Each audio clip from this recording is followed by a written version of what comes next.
With the state's winter crop harvest 95% complete, industry experts have given their assessment of the season. Harvesting has been done much quicker than last year, but prices have slipped, delivering an average result for farmers.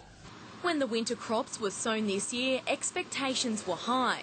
Prices were strong, conditions were favourable and the soil had a full moisture profile. But as the months wore on, grain prices per tonne decreased, particularly for wheat. While this year's harvest is still profitable, farmers' bottom lines have been significantly affected. You'd probably seen feed values at $50 under last year and milling quality values are around $100 under last year.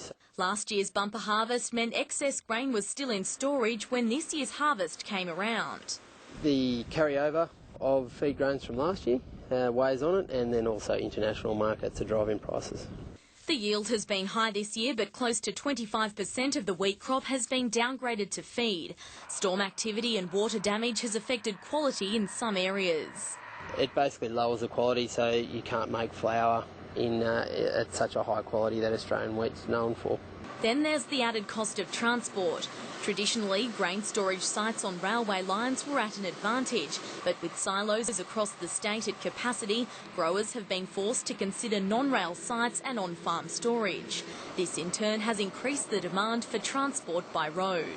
There's only so many trucks and there's so many people, and the harvest is just happening so much quicker these days that it just puts a really massive load on the carriers. And with everyone needing trucks at the same time, costs have increased. The peak times, it just gets really hard and quite expensive to get road freight in particular, and that really affects grain prices. While financially it's been an average year for farmers, the future's looking bright. Investments in marketing, storage and particularly logistics options across the eastern states can only benefit the industry. Julianne Horsman, WIN News.